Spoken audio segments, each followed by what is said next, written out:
നെറ്റിത്തടത്തിൽ ചാരം പൂശി. ആ ചാരം നൽകുന്ന ഒരു പിടി ഓർമ്മപ്പെടുത്തലുകളുമായി മറ്റൊരു നോമ്പുകാലം കൂടി നാം ആരംഭിക്കുകയാണ്.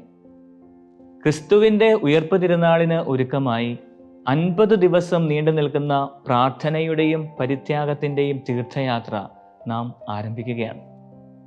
നോമ്പുകാലത്തിലേക്ക് നാം പ്രവേശിക്കുമ്പോൾ നമ്മിൽ ചിലർക്ക് ഇത് നന്മകൾ നാം വിടുന്ന കാലഘട്ടമാണ്. മറ്റു ചിലർക്ക് മറന്നുപോയ പ്രാർത്ഥനകൾ ഓർത്തെടുക്കുവാനും, വേറെ ചിലർക്ക് നഷ്ടപ്പെട്ടു പോയ ബന്ധങ്ങൾ കൂട്ടിയോജിപ്പിക്കുവാനുമുള്ള സമയമാണ്. അനുഗ്രഹപ്രദമായ ഒരു കാലഘട്ടമായി നമുക്കെല്ലാവർക്കും ഇത് മാറട്ടെ എന്ന് ആത്മാർത്ഥമായി പ്രാർത്ഥിക്കുകയും ആശംസിക്കുകയും ചെയ്യുന്നു.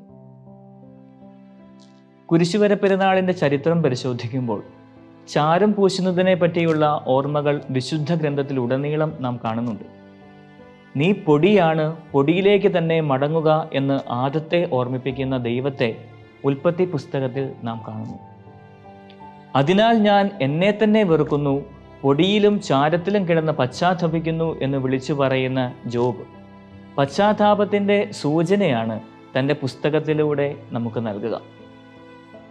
വീണ്ടും ചരിത്രത്തിലേക്ക് വരുമ്പോൾ ഡയോക്ലീഷ്യൻ ചക്രവർത്തിയുടെ AD 245 മുതൽ 313 വരെയുള്ള കാലഘട്ടത്തിൽ നടന്ന മതപീഡനത്തിൽ വിശ്വാസം ത്യജിച്ചവർ തിരികെ എത്തിയപ്പോൾ ഏകദേശം 3 വർഷക്കാലത്തോളം അവർ പരസ്യമായ പ്രായശ്ചിത്തം ചെയ്യേണ്ടി വന്നു. അതിൻ്റെ അവസാനം അനുരഞ്ജനപ്പെടുന്നതിന് മുൻപായി 40 ദിവസം പ്രാർത്ഥനയ്ക്കായും അവർ നീക്കിവെക്കുകയും തുടർന്ന് ചാക്കുടുത്ത് ചാരം പൂശിയ അവർക്ക് പെസഹ തിരുനാളിൽ പാപമോചനവും നൽകിയിരുന്നു.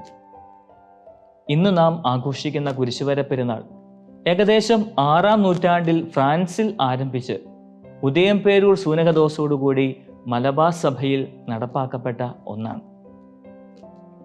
നോമ്പുകാലത്തിലേക്ക് നാം പ്രവേശിക്കുമ്പോൾ നോമ്പിൻ്റെയും ഉപവാസത്തിൻ്റെയും അർത്ഥതലങ്ങൾ നമുക്ക് വെളിപ്പെടുത്തി തരുന്നവയാണ് ഇന്നത്തെ വായനകൾ.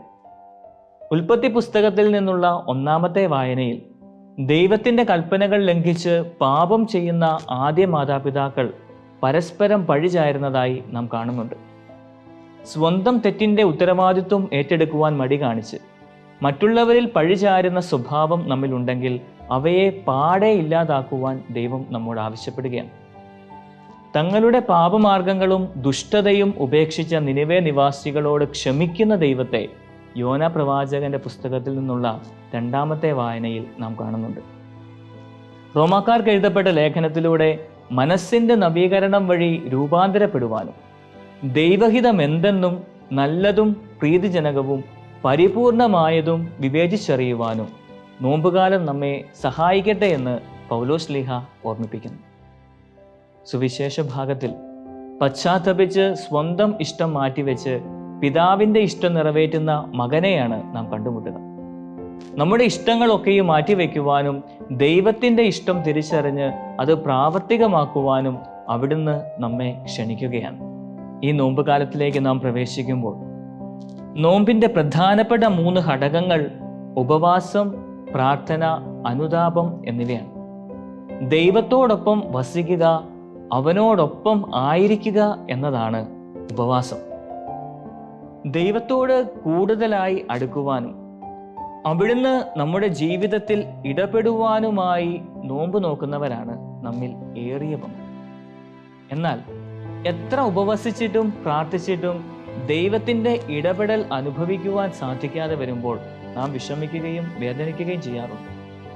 യെശയ്യാ പ്രവാചകന്റെ പുസ്തകം 58-ാം അധ്യായത്തിൽ തങ്ങൾ ഉപവസിച്ചിട്ടും എളിമപ്പെടുത്തിയിട്ടും ദൈവം തങ്ങളെ ശ്രദ്ധിക്കുന്നില്ലല്ലോ എന്ന് പരിതപിക്കുന്ന ജനത്തോട് എന്തുകൊണ്ടാണ് അവിടുന്ന് തങ്ങളെ ശ്രദ്ധിക്കാത്തതെന്ന് കൃത്യമായി മറുപടി നൽകുന്ന ദൈവത്തെ 58-ാം അധ്യായം 3 മുതലുള്ള വാക്യങ്ങളിൽ നാം കാണുന്നുണ്ട്. അവിടുന്ന് പറയുന്നു, ഉപവസിക്കുമ്പോൾ നിങ്ങൾ സ്വന്തം സുഖമാണ് തേടുന്നത്, നിങ്ങളുടെ വേലക്കാരെ നിങ്ങൾ പീഡിപ്പിക്കുന്നു, കലഹിക്കുന്നതിനും ശണ്ട കൂടുന്നതിനും ക്രൂരമായ മുഷ്ടി കൊണ്ട് ഇടിക്കുന്നതിനും മാത്രമാണ് നിങ്ങൾ ഉപവസിക്കുന്നത്. നിങ്ങളുടെ സ്വരം ഉന്നതത്തിൽ എത്താൻ ഇത്തരം ഉപവാസം ഉപകരിക്കുകയില്ല. ദുഷ്ടതയുടെ കെട്ടുകൾ പൊട്ടിക്കുകയും നുകത്തിൻ്റെ കയറുകൾ അഴിക്കുകയും മർദ്ദിതരെ സ്വതന്ത്രരാക്കുകയും എല്ലാ നുകങ്ങളും ഒടിക്കുകയും ചെയ്യുന്നതല്ലേ ഞാൻ ആഗ്രഹിക്കുന്ന ഉപവാസം. വിശക്കുന്നവനുമായി ആഹാരം പങ്കുവയ്ക്കുകയും ഭവനരഹിതനെ വീട്ടിൽ സ്വീകരിക്കുകയും നഗ്നനെ ഉടുപ്പിക്കുകയും സ്വന്തക്കാരിൽ നിന്ന് ഒഴിഞ്ഞു മാറാതിരിക്കുകയും ചെയ്യുന്നതാണ് അത്. ഇപ്രകാരം നാം പ്രവർത്തിക്കുമ്പോൾ നിന്റെ വെളിച്ചം പ്രഭാതം പോലെ പൊട്ടിവിരിയും. നീ വേഗം സുഖം പ്രാപിക്കും. നിന്റെ നീതി നിന്റെ മുൻപിലും കർത്താവിൻ്റെ മഹത്വം നിന്റെ പിൻപിലും നിന്നെ സംരക്ഷിക്കും. നീ പ്രാർത്ഥിച്ചാൽ കർത്താവ് നിനക്ക് ഉത്തരമരുളും. നീ നിലവിളിക്കുമ്പോൾ ഇതാ ഞാൻ എന്ന് അവിടുന്ന് മറുപടി നൽകും. നിന്റെ പ്രകാശം അന്ധകാരത്തിൽ ഉദിക്കും. നിന്റെ ഇരുണ്ട വേളകൾ മധ്യാഹ്നം പോലെയാകും. കർത്താവ് നിന്നെ നയിക്കും. മരുഭൂമിയിലും നിനക്ക് സമൃദ്ധി നൽകും. നിന്റെ അസ്ഥികളെ അവിടുന്ന് ബലപ്പെടുത്തും. ദൈവം ആഗ്രഹിക്കുന്ന നോമ്പും ഉപവാസവുമെല്ലാം പാവപ്പെട്ടവനും അഗതിക്കും നീതി നടത്തി കൊടുക്കുന്നതും വിശക്കുന്നവനുമായി ആഹാരം പങ്കുവയ്ക്കുന്നതും മർദ്ദിതരെ സ്വതന്ത്രരാക്കുന്നതുമൊക്കെയാണ് എന്ന് പ്രവാചകൻ നമ്മെ ഓർമ്മിപ്പിക്കുകയാണ്. എന്തിനു വേണ്ടിയാണ് നാം നോമ്പെടുക്കുന്നത്? എപ്രകാരമാണ് ഈ നോമ്പുകാലത്ത് നാം പ്രവർത്തിക്കുന്നത്? മറ്റുള്ളവർക്ക് യാതൊരു നന്മയും ചെയ്യാതെ വേദനിക്കുന്നവരെയും കഷ്ടപ്പാടുകളിലൂടെ കടന്നു പോകുന്നവരെയും അവഗണിക്കുന്നുണ്ടെങ്കിൽ ദൈവത്തോടടുക്കുവാൻ നാം മാറ്റിവെക്കുന്ന ഈ കാലഘട്ടം പ്രയോജനരഹിതമാകുമെന്ന് നമുക്ക് മറക്കാതിരിക്കാം. വെറും ശരീരത്തിൻ്റെ ദുർമേധസ് കുറയ്ക്കുവാനായി നാം മാറ്റിവെക്കുന്ന ഒരു കാലഘട്ടമായി മാത്രം ഇത് തീരാതിരിക്കുവാൻ നമുക്ക് പരിശ്രമിക്കാം. ദൈവം നമ്മെ എല്ലാവരെയും സമൃദ്ധമായി അനുഗ്രഹിക്കട്ടെ. ആമേൻ.